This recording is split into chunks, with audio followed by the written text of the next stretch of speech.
ডিব্ৰুগড় জিলা সাহিত্য সভাৰ পত্ৰিকা উন্মোচন কৃতি শিক্ষকক সম্বৰ্ধনা ৰাজগড় শাখা সাহিত্য সভাৰ আতিথ্যত ৰাজগড় মহাবিদ্যালয়ত আজি এক গাম্ভীৰ্যপূৰ্ণ পৰিৱেশত ডিব্ৰুগড় জিলা সাহিত্য সভা পত্ৰিকাৰ ষষ্ঠ সংখ্যা উন্মোচন কৰা হয়।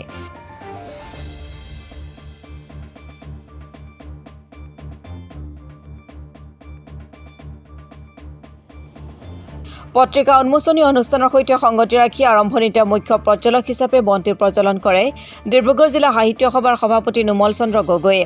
সহযোগী প্ৰজ্বলক হিচাপে বন্তি প্ৰজ্বলন কৰে ডিব্ৰুগড় জিলা সাহিত্য সভাৰ উপসভাপতি ভদ্ৰেশ্বৰ গগৈ আৰু ৰাজগড় শাখা সাহিত্য সভাৰ উপসভাপতি সঞ্জীৱ দত্তই। ইয়াৰ পাছতেই চিৰচেনেহী মোৰ ভাষা জননী শীৰ্ষক গীত পৰিৱেশন কৰে।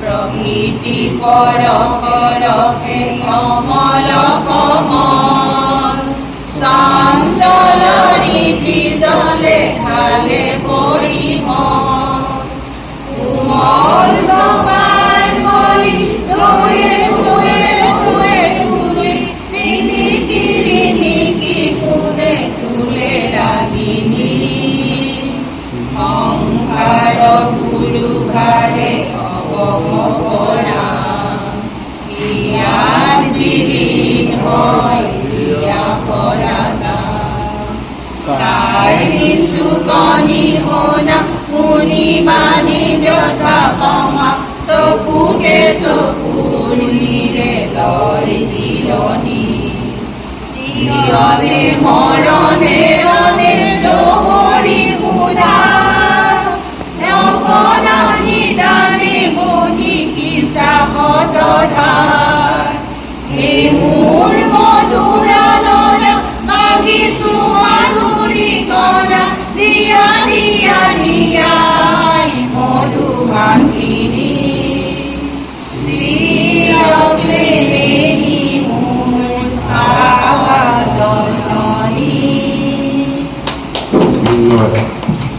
জিলা সভাপতি নুমল চন্দ্ৰ গগৈৰ সভাপতিত্বত উন্মোচনী অনুষ্ঠান অনুষ্ঠিত হয়।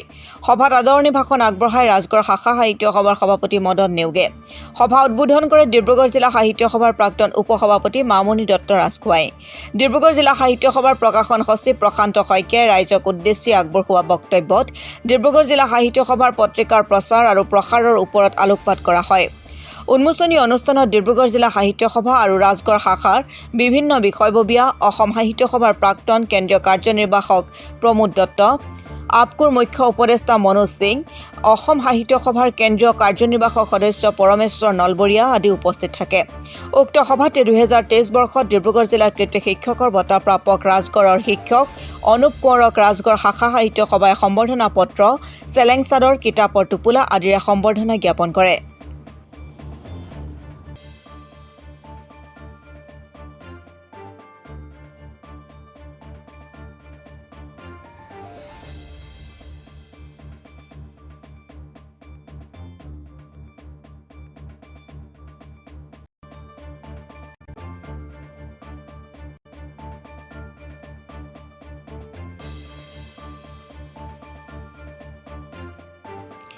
অনুষ্ঠানৰ মাজে মাজে বিভিন্নজনে কবিতা পাঠ, গীত পৰিৱেশন কৰে।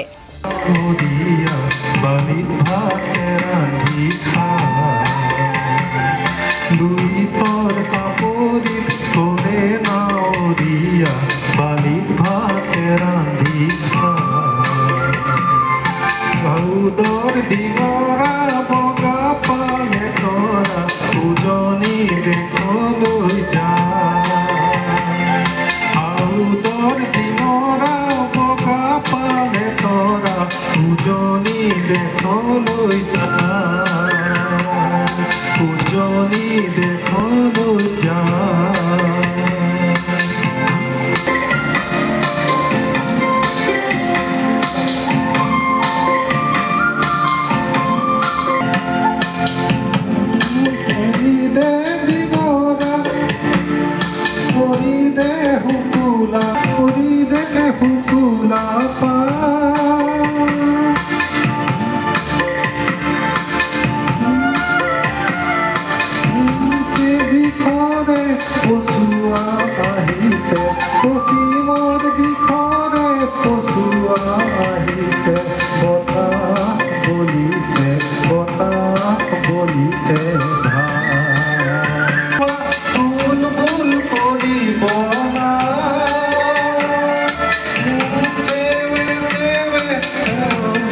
ইয়াৰ পাছতে আয়তীসকলৰ উৰুলিৰ মাজতে ডিব্ৰুগড় জিলা সাহিত্য সভা পত্ৰিকাৰ ৬ষ্ঠ সংখ্যা উন্মোচন কৰে ডিব্ৰুগড় জিলা সাহিত্য সভাৰ সম্পাদক বদন গগৈ।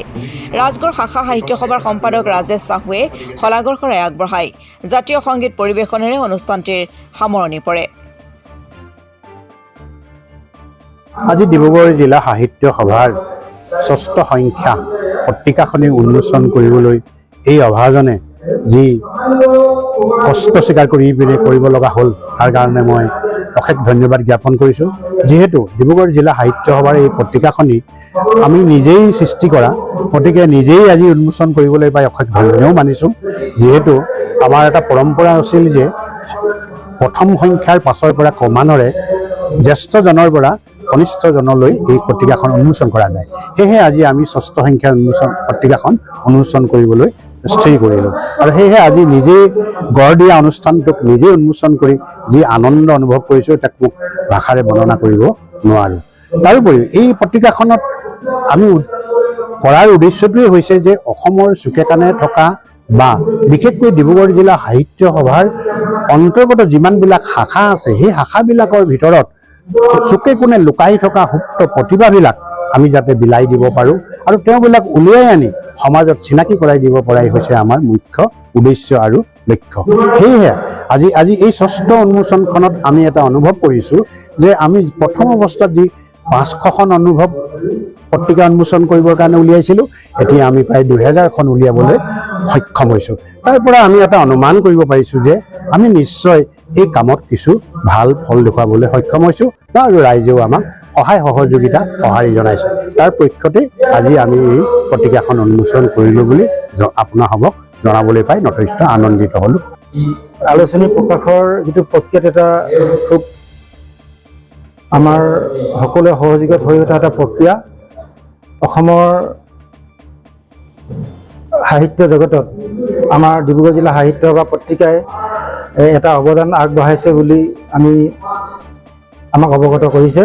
কিয়নো এইখন পত্ৰিকাত ডিব্ৰুগড় জিলা সাহিত্য সভাৰ যিখন পত্ৰিকা, তাত ডিব্ৰুগড়ৰ বিভিন্ন অংশৰ সকলো ধৰণৰ লেখক লেখিকাই ইয়াত অংশগ্ৰহণ কৰিছে। তেওঁলোকে লেখা দি আমাক বাধিত কৰিছে।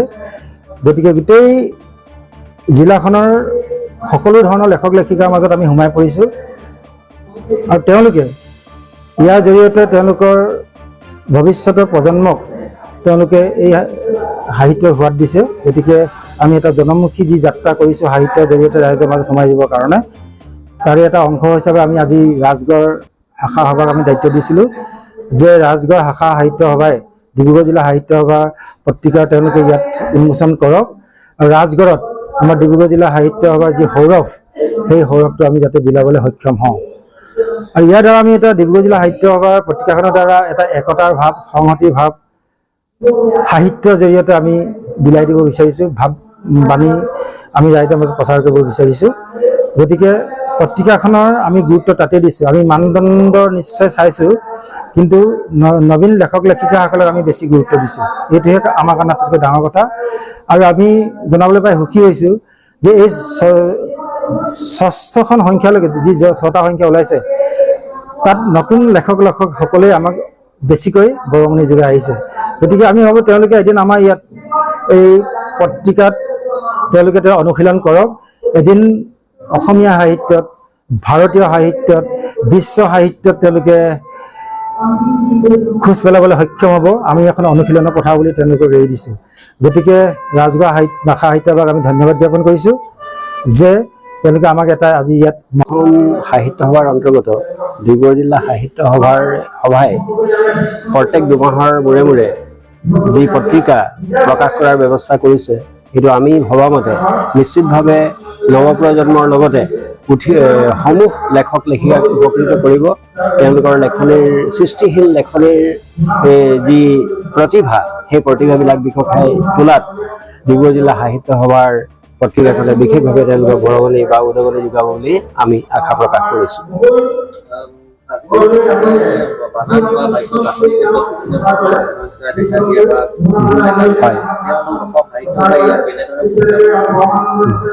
হয়, এইটো আমি নিশ্চিতভাৱে দেখিছোঁ বা আমি ক'ব পাৰোঁ আজিৰ সামগ্ৰিক দৃষ্টিপটত যদি দেখা যায় আমাৰ দূৰদৰ্শনেই হওক বা অন্যান্য প্ৰযুক্তিবিদ্যা হোৱাটছএপকে হওক ইণ্টাৰনেটৰ বিভিন্ন ক্ষেত্ৰত আমি দেখিলোঁ বানান বিভ্ৰাট হৈছে আৰু এই বানান বিভ্ৰাটবিলাক দূৰীকৰণ কৰিবৰ কাৰণে অসম সাহিত্য সভাৰ ডিব্ৰুগড় জিলা সাহিত্য সভাই তথা ইয়াৰ সংলগ্ন থকা যিবিলাক শাখা সাহিত্য সভা আছে আমাৰ ডিব্ৰুগড় জিলাৰ অন্তৰ্গত সেই সাহিত্য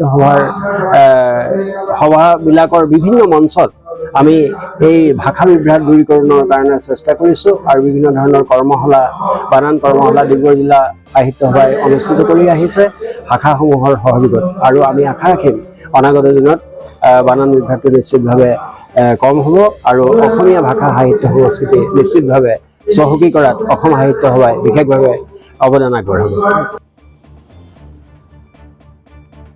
ব্যুৰ ৰিপৰ্ট অসম টুডে।